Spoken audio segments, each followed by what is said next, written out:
just like Bon Jovi said, the Canes prospect camp is already halfway there.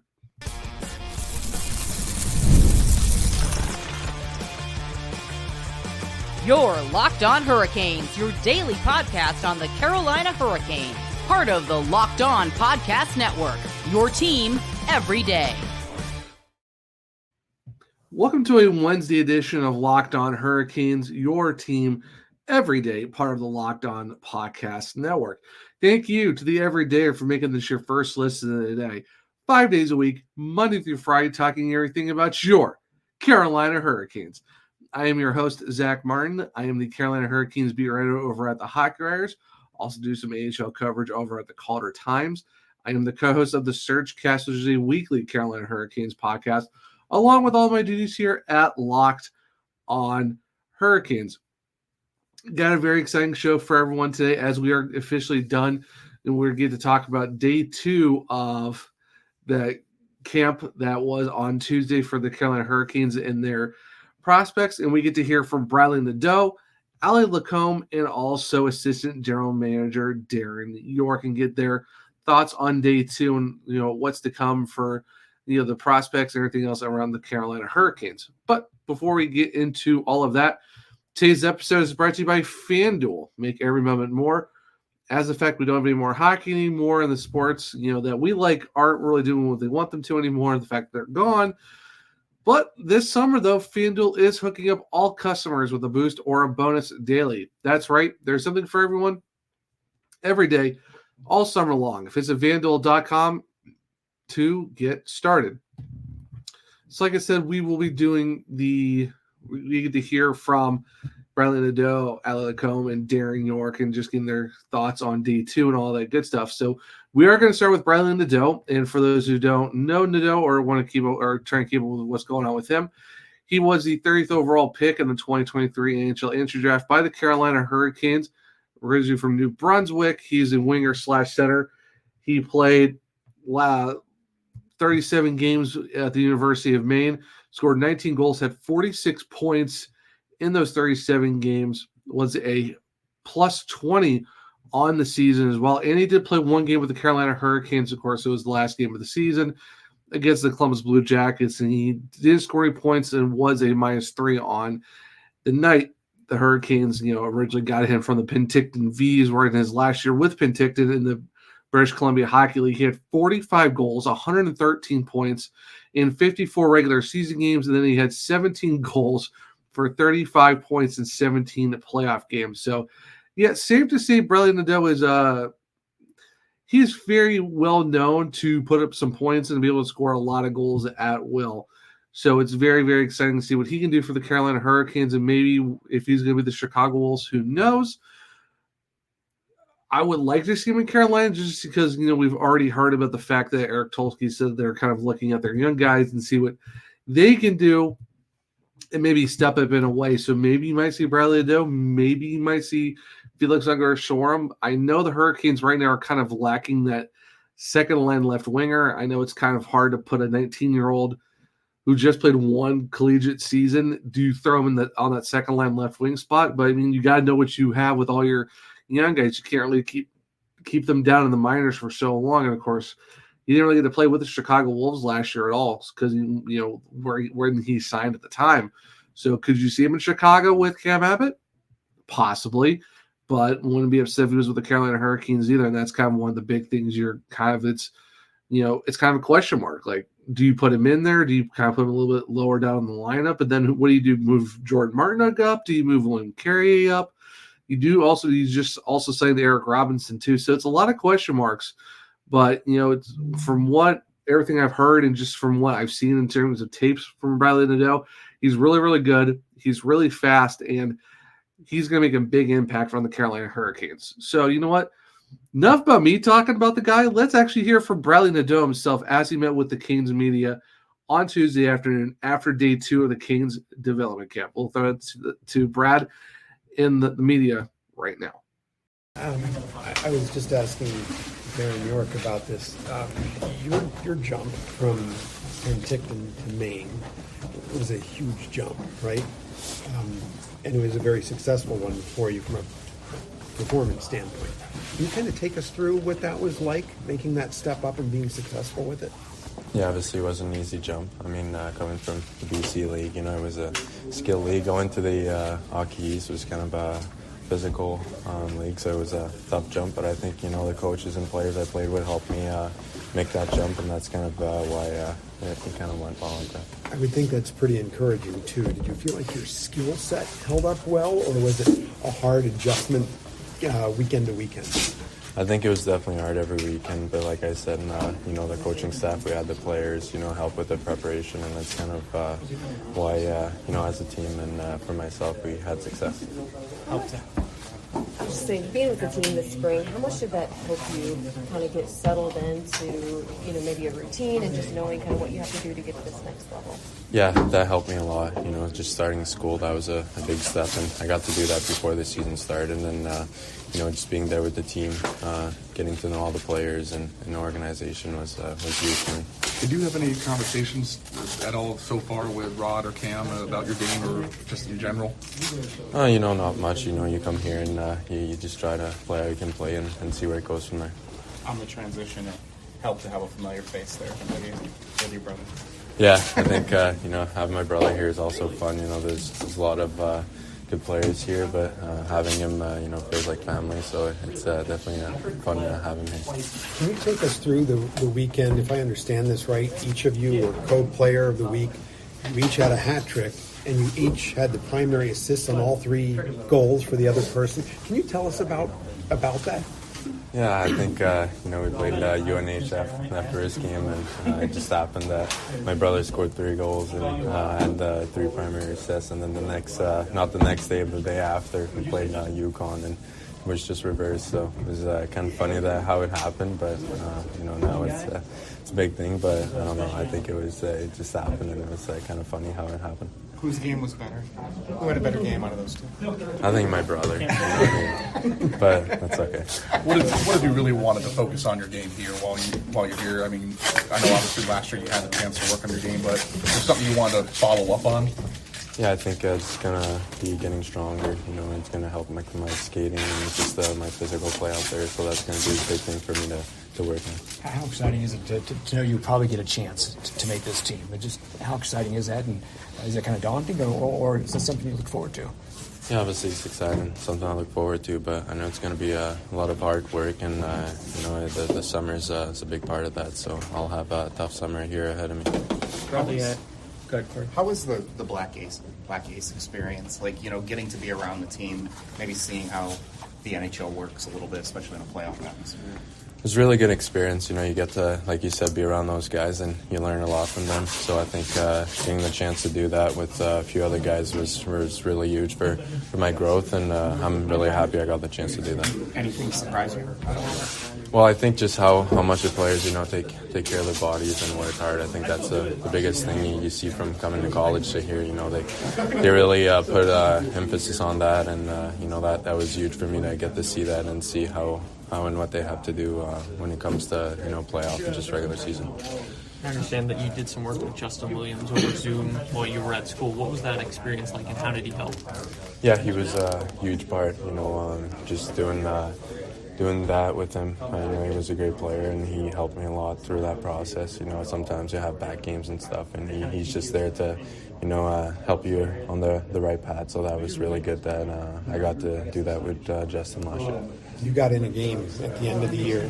Can you reflect on what you learned looking back, what those minutes felt like playing in the NHL? Yeah, obviously, it was I could tell way faster, so I think that's something that's a bit of a jump, but I think it was pretty good. I felt good out there, and it's just going to be to adapt to all the other things, like how physical they are, and they pass the puck faster, they play faster, so that's going to be the other thing that I kind of reflected and see that it was different from college.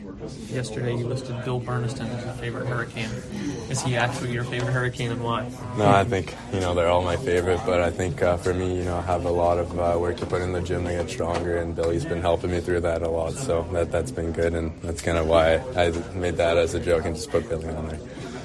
Is it easy to reach this level and get a taste of it last year be it development camps. It's all kind of, I guess the word, heady stuff. I mean, it's a big deal to keep making these moves. Is it easy to stay confident through all the learning, through the exposure to playing an NHL game, to, as Corey said, being a black ace, your whole year at Maine? A lot's going on at once here. Is it easy to keep your confidence in your head about what you're doing in the progression of events? Yeah, I think it's never easy, but I think just coming here, they're all older players. They're players you used to watch on TV, so it's obviously hard to be confident. But I think having a good year at Maine really helped me with that, and following that season to come here, I think that was something that really helped me through that process of staying confident. So I think. Great to hear from Bradly Nadeau, just kind of seeing his transition from playing at the University of Maine last year, kind of coming up right into the Black Aces for the Carolina Hurricanes. You got the didn't get to play in the playoffs at all. Only got to play one regular season game, but did get to be around the guys in the locker room, and sounds like it was a really great experience. And who knows? I guess depends on how development camp goes and how we look at training camp and even in preseason. Do we possibly see Bradly Nadeau cracking the lineup, for the upcoming season? Eric Tulsky said they kind of have to look at the prospects and see what they got in these guys. So I wouldn't be surprised if that's kind of the possibility, is that, maybe the Hurricanes, they're not going to be, maybe not fighting for a division, but maybe, go for a playoff spot. And why not see what you got in your prospects? If you think Bradly Nadeau is ready to go and you don't really feel like, Carrier or Martinook or Robinson kind of fit your top six like you want them to, put Bradly Nadeau in there and see how he does. And then you got maybe Jack Roslovic is your second line center. Maybe Jack Drury. Do you look at, Martin Each as your right and center? Who really knows? Your right winger. So who really knows? This is going to be very, very interesting. But awesome to hear from Bradly just to get his perspective, what it's like for him going through camp right now, and also, the season that was last year for him. So we are going to talk about Allie LaCombe next. She's going to be with the Carolina Hurricanes for the development camp as part of the NHLCA female coaches program. She was with the Vancouver Canucks last year. She's with the Hurricanes this year. She's actually going to be helping Chicago Wolves coach Cam Abbott, along with the Hurricanes development coach Daniel Boucher, Peter Harold, Kevin McCarthy, and Jason Muzzati. So really excited to hear from her and just her experience with being with the Canes, and then also get to hear from her what she thinks of camp so far, which we'll get to here in a second on a Wednesday edition of Locked On Hurricanes. Passion, drive, and patience. The formula for winning championships is also what keeps your ride or die alive. eBay Motors is everything you need to maintain your vehicle and level it up to peak performance. Superchargers, roof racks, exhaust kits, LED headlights, and more relating to speed, power, or style, eBay Motors has you covered. With over 122 million parts for your number one ride or die, you always find exactly what you're looking for. And with eBay Guaranteed Fit, your part is guaranteed to fit your ride every time or your money back. Because with eBay Motors, you're burning rubber, not cash. With all the parts you need at the prices you want, it's easy to make your car the MVP and bring home huge wins. Keep your ride or die alive at ebaymotors.com. Eligible items only. Exclusions apply. eBay Guaranteed Fit is only available for U.S. customers. Welcome back to segment 2 of Locked On Hurricanes, your team every day.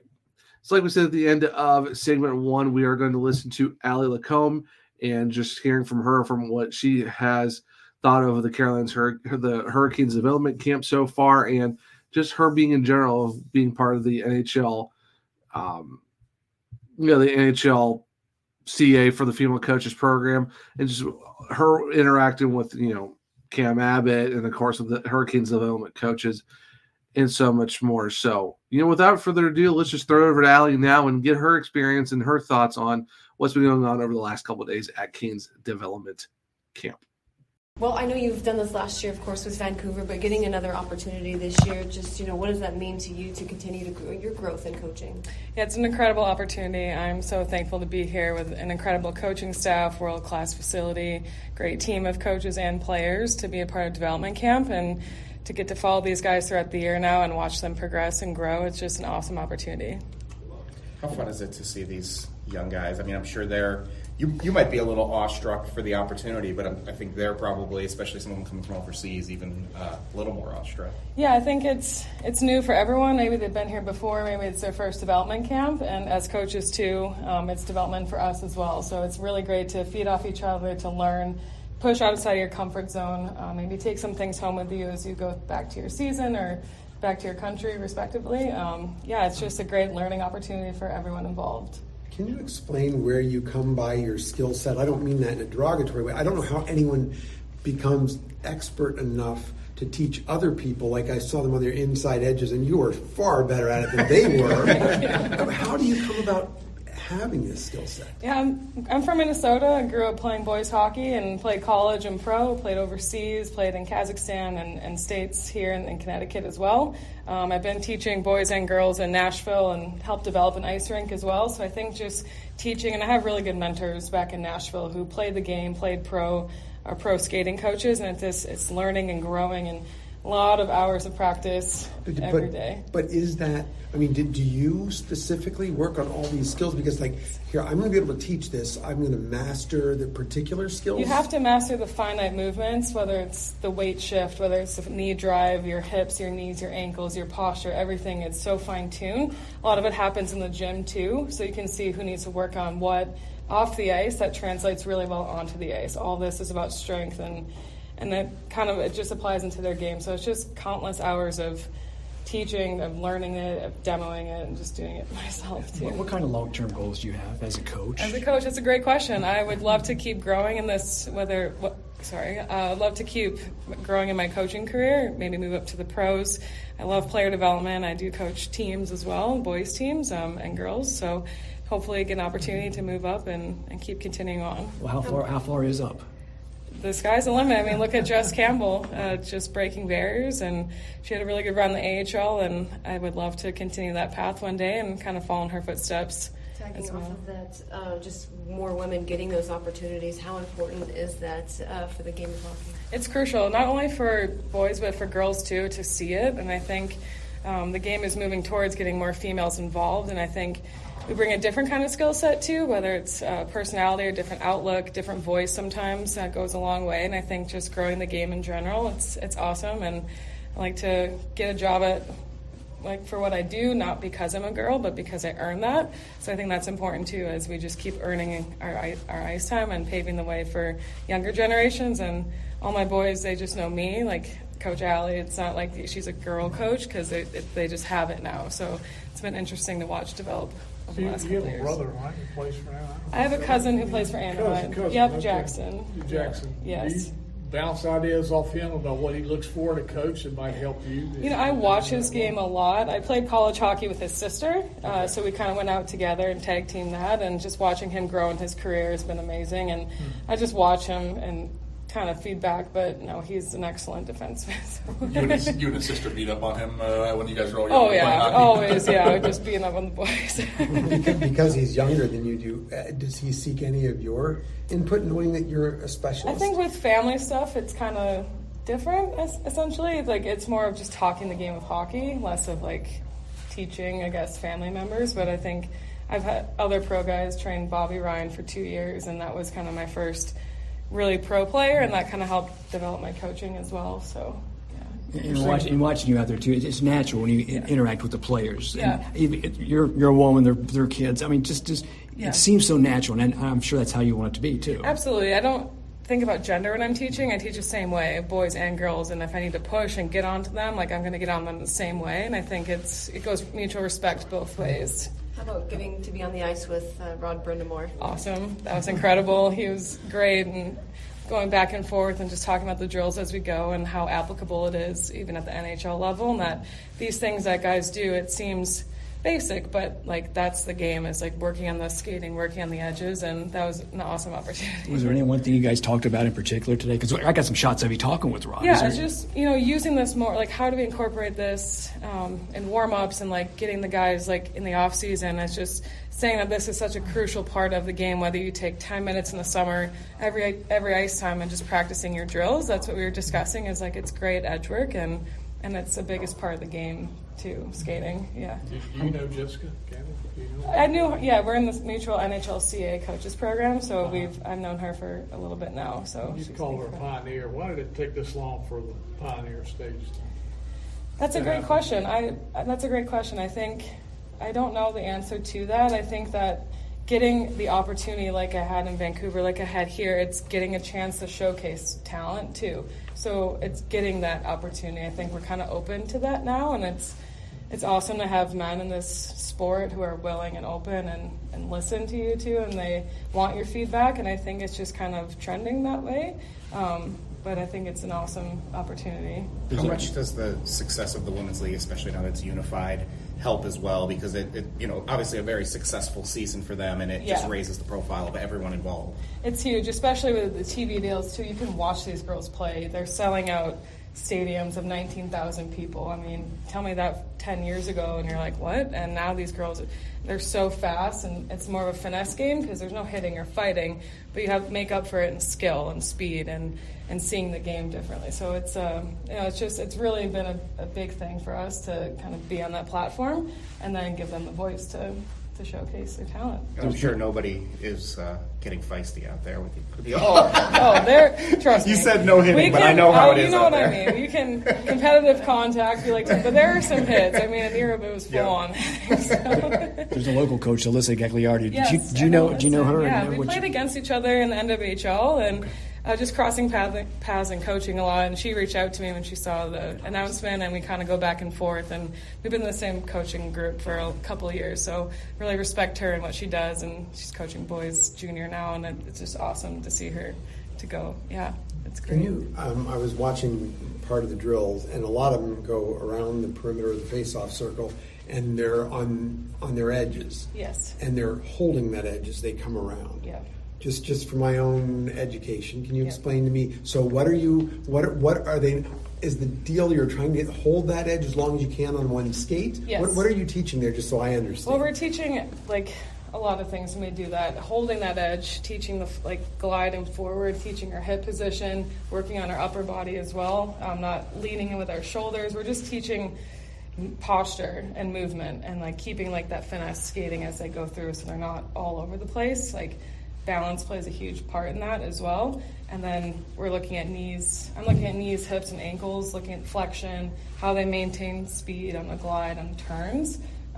So it looks isolated, but using it in the game, you can see a lot on sharp turns, cutbacks, transitions, that kind of thing. So if all that comes together, is that so maybe they can hold on to the puck longer without losing their balance, or gain more speed on a crossover? Whether the outside edge is used so much, whether it's speed, crossover speed, turns, all that, it kind of plays into everything that they do.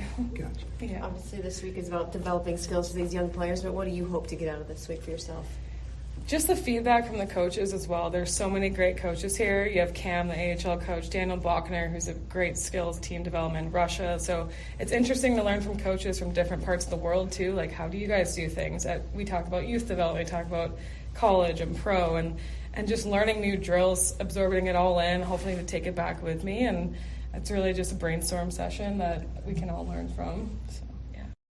Really awesome to hear from Allie LaCombe, just getting her perspective on what she looks for as a coach who's coming in and help develop the young guys, and then kind of rubbing elbows with guys like Cam Abbott, Rod Brind'amour, the development coaches as well, and just being able to get the insight of a coach who's looking to help the younger guys learn their skating, help them with techniques, help them with new ways to fine tune their game as well, and just how small the hockey world is.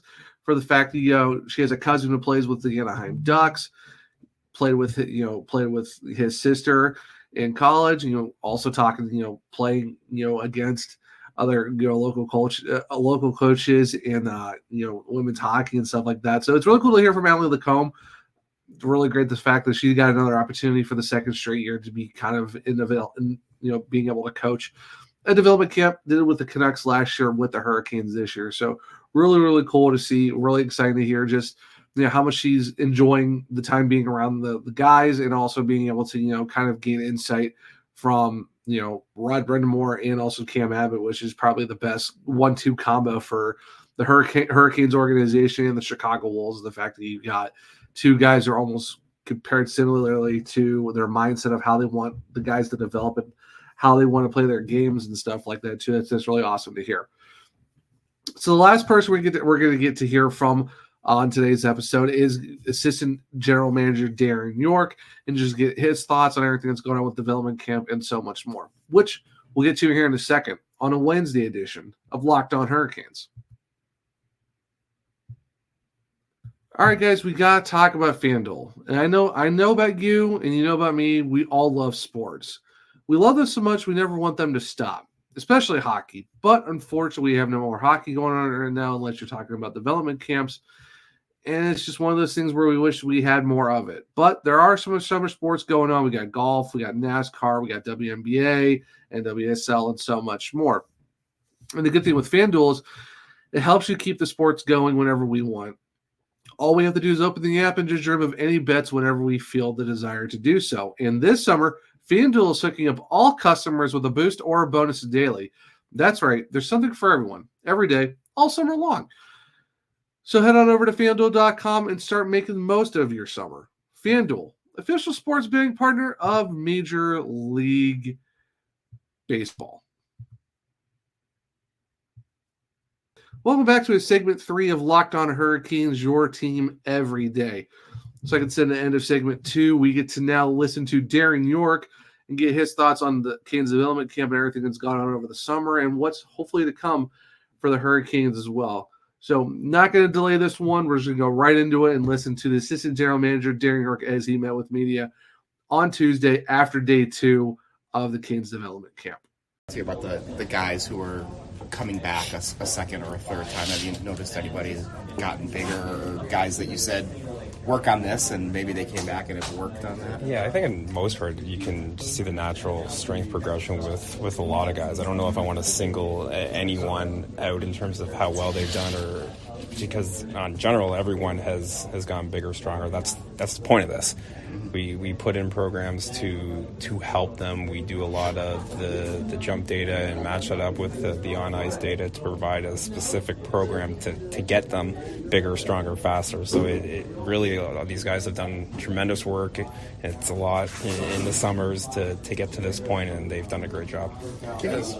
As much as this is important for development camp for the kids, it's also pretty important as we're finding out for Cam, because he's getting to work with Rod and kind of learn how to be a head coach and style his play off of the Hurricanes, right? Yeah, he doesn't need to learn how to be a head coach there. He's had great success in Sweden, getting an understanding and building a relationship with Rod, the players, the staff, to understand what we expect out of a player, but at the same point, it's very natural to how he goes about coaching. There's a lot of similarities to Rod and Cam, and how they, or not just how they take care of themselves, but how they communicate, how they build relationships, and how they generally want to play hockey. So how Cam played in Rogla is very similar to what we want with our players in Carolina and what we want our players in Chicago. When did it become, could I just follow up on that one thing? When did it become clear that he was the guy you wanted for Chicago? I'd be lying to say if it wasn't pretty early. I didn't have a relationship with Cam before this process, but we start writing down all the different qualities you want out of a coach, and the goal for the interview process is to try to see how he's able to hit those, and it became very early on that he hit everything. So it's, we're lucky that we're able to get Cam, because I'm sure he had other options as well. The way the game has changed, just how have you guys evolved the way you maybe put on the development camp and change things? That's a good question. I think the biggest thing isn't so much how the game's evolved, it's also what the athletes expect. We have to provide the why and why they're doing these things and how we think it can help them long term. And I think especially now with just the cultures, providing them as much examples in how they're going to be able to achieve their goals. Eric said that there was a big emphasis on giving opportunities to the younger guys, especially if they can't get every free agent that they want over the course of the year. How important, I guess, is it to develop these guys? And also, do you see any talent that maybe could see NHL time this year? Yeah, it's irrespective of where your NHL roster is at in terms of your timeline. It's important to have players that you're able to draft and turn into NHL stars. I think with this camp itself, it's not, no one's making the NHL team today, and it's communicated very clear that this isn't about making the NHL team. This is about getting better each and every day and understanding what they need to work on, because on July 9th, they have a lot of time in their summer to continue to work on these things and get prepared when training camp opens up. Your top pick was a second rounder this year, and sometimes it's harder for people to wrap their head around. Okay, second round defenseman, where does he project? But obviously, a guy you're gonna project to get here someday. What do you see in a guy like him? Yeah, like I think I've mentioned this probably to Corey in the past. Like it doesn't matter what. We don't really talk about what rounds. We got him on the second day. But in terms of talent, you talk about an incredibly mobile defenseman that it's hard to get around.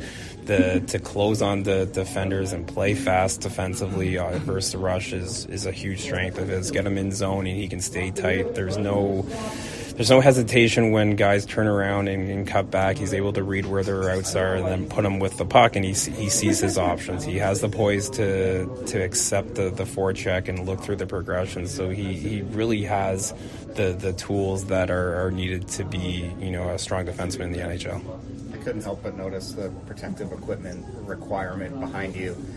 How much is that something that you see evolving, and probably pretty soon everyone's going to wear it? And how many of these guys we know about Felix already wears a neck guard, which is kind of a different look compared to what we see from most pros. But the direction things are headed with that. Yeah, the NHL's got different rules with their CBA in terms of what NHL players are required to use. It's obviously recommended that they take their safety to another level in terms of what's happened year past. We obviously don't want anyone getting hurt in July. That's not what this is about. It's trying to get them better and get them to September. And if they have an accident this year, shame on us if we didn't do whatever we could to protect them. Darren, with Felix, again, if he doesn't make your roster, the Canes roster, would you like for him to stay in North America? He is staying in North America. He is staying in North America. He is going to stay? Yeah, his commitment to Lexan's over. Okay. This is our first time seeing Charles Alexis Legault since getting his ELC. What made now the right time for him to turn pro?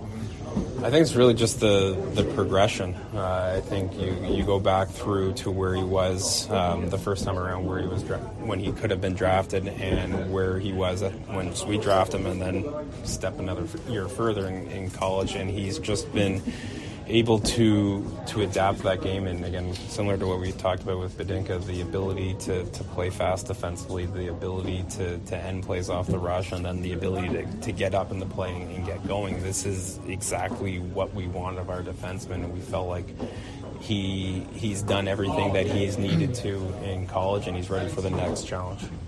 Can you talk about adding Allie to the development staff and just what she's brought to?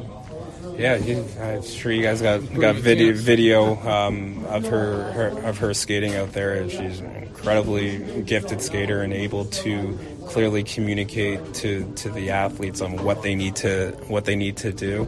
It comes with a very strong presence of, again, making the corrections when they need to, because the drills aren't easy, and some of the players are going to struggle and need a little bit of coaching, and she's fit seamlessly in there. I would like to ask about Bradly and Felix, because both of them took steps moving from Penticton up to college hockey and playing in the men's league in Sweden. How much are you aware of what you saw last year? How much did you see them, and how much progress did they make, if you could talk about each of them? Yeah, the jump from Penticton to the NCAA is honestly, it's probably a bigger jump than what he's going to do next. Again, no disrespect to the leagues that he played in previously, but that's a huge jump. And going from Penticton to the NCAA and showing every single asset that he had previously, it's incredible. And it's a credit to him and the style that he plays and the ability to not be afraid to continue to try to make plays. With Felix, the same thing, and maybe even a bigger jump, going from the J20 League to the SHL and going from the SHL to the World Championships. His steep progression is incredible, but it's really a credit to how smart he is, how competitive he is, and the other thing that I think we always have to be reminded is just how young he is.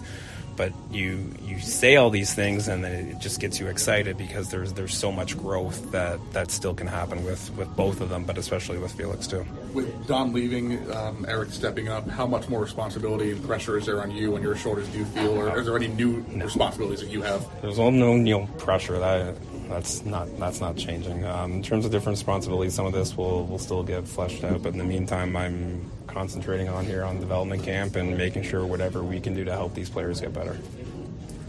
All right. Thanks, Darren. Thanks, Darren. Awesome to hear from Darren Yorke and just kind of giving insights on what's going on with, some of the prospects are at camp right now and, what we're expecting. And just the fact that you hear that Felix Ungerstorm is going to stay in North America.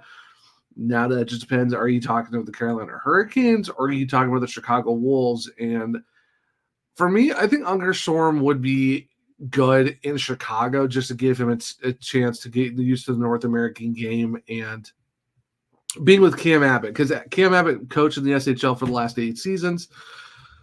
It kind of makes sense for, kind of having, Ungerstorm kind of be with a coach who knows how the SHL was and kind of give, a nicer transition for a guy who's played in Sweden his entire career and kind of give him used to North America. So hopefully that maybe they'll work out where he's in Chicago, who really knows.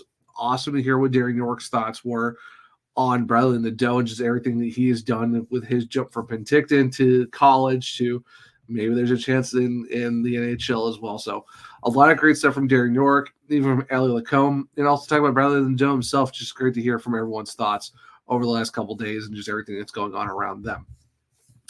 But that will wrap up a Wednesday edition of Locked On Hurricanes. Hope everyone enjoyed the show, especially the fact we get to hear from the people themselves that's going on at the Canes development camp over this week.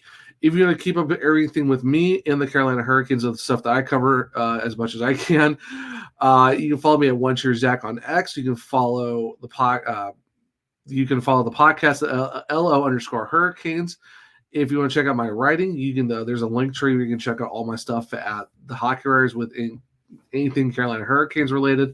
Also on the AHL side, things the Calder Times, and where you can listen and watch my other podcast, the Surgecast. And with this podcast as well, there's a link to where you can listen to this podcast on all platforms.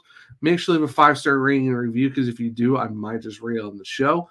If you're on the YouTube side of things, make sure to subscribe, hit the bell notification so you don't miss the show. Also, make sure to leave a like to let me know if you like the show or not. It helps the show grow itself along with the channel. Make sure to share with everyone to make sure they become everydayers just like you. We are over 910 subscribers. We are on the road to 1,000. If we get to 1,000, I might just do something special for you guys. But like I said, I hope everyone enjoyed the Wednesday episode of Locked On Hurricanes. I hope everyone enjoys their Wednesday. And until next time, as always, let's go Canes.